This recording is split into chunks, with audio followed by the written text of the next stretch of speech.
Boker Tov, Shavua Tov, nous sommes le 24 octobre 2021, c'est l'heure du premier journal d'information en direct de Jérusalem sur Radio Kalita.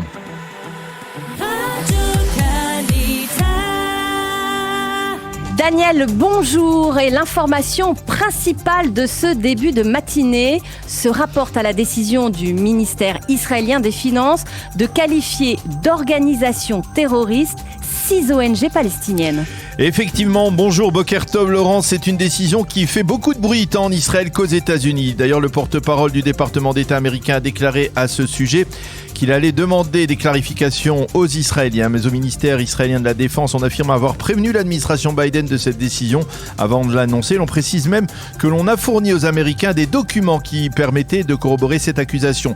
Selon des sources israéliennes, les 6 organisations incriminées seraient toutes affiliées au FPLP, le Front populaire de libération de la Palestine, et représenteraient le principal vecteur financier du mouvement terroriste. Mais cela ne semble pas embarrasser les responsables du parti Meretz. En effet, la ministre Tamar Zandberg a qualifié la décision de Benny Gantz de très grave. Selon elle, au moins 3 des 6 organisations des ONG sont des organisations de défense des droits des Palestiniens reconnues, et elle a beaucoup de mal à croire qu'elles puissent être liées à une activité terroriste quelconque. Quant au ministre de la Santé et leader du parti Meretz, Nitzan Horowitz, il a lui aussi demandé des éclaircissements à Benny Gantz sur cette décision. Mais en marge de ce développement, l'événement de ce week-end reste bien sûr la rencontre vendredi à Sochi entre Vladimir Poutine et Naftali Bennett. Oui, une rencontre qui s'est apparemment très bien passée selon l'entourage du Premier ministre. En tout cas, durant cette rencontre, Vladimir Poutine a exprimé son souhait qu'en dépit des polémiques internes en Israël, le gouvernement de Naftali Bennett poursuive une politique de continuité avec la Russie. Il a été également question du dossier iranien, bien entendu, sous ses 2 angles principaux, à savoir les efforts entrepris pour mettre un terme au programme nucléaire iranien, et par ailleurs la poursuite et même l'intensification de la coordination entre Tsahal et l'armée russe en Syrie.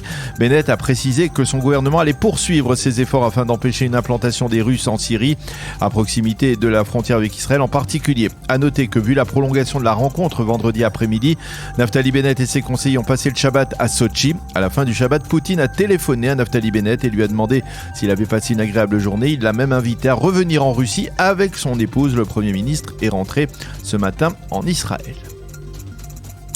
Des informations encore floues font état de progrès dans les pourparlers en vue d'un accord de trêve entre Israël et le Hamas, Daniel. Oui, ce sont des informations qu'il faut avancer avec une certaine prudence afin qu'elles ne suscitent pas de faux espoirs.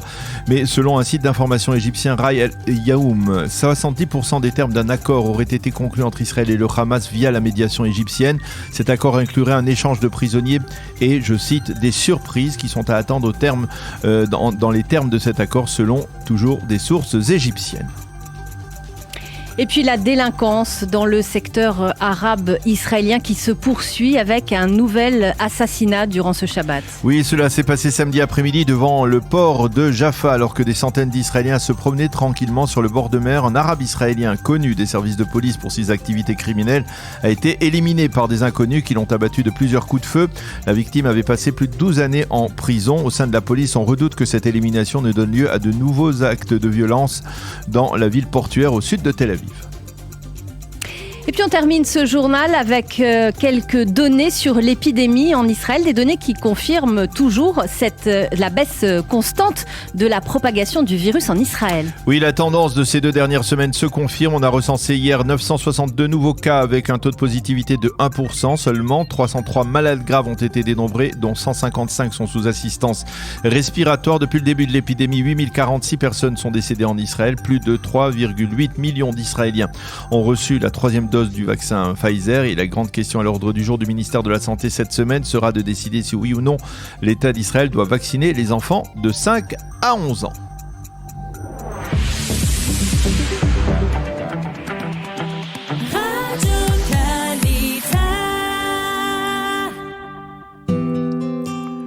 La météo pour terminer, léger réchauffement des températures aujourd'hui sur l'ensemble du territoire israélien, temps partiellement nuageux à clair. Il fera aujourd'hui 26 degrés à Jérusalem, 27 à Tel Aviv et 33 degrés à Eilat.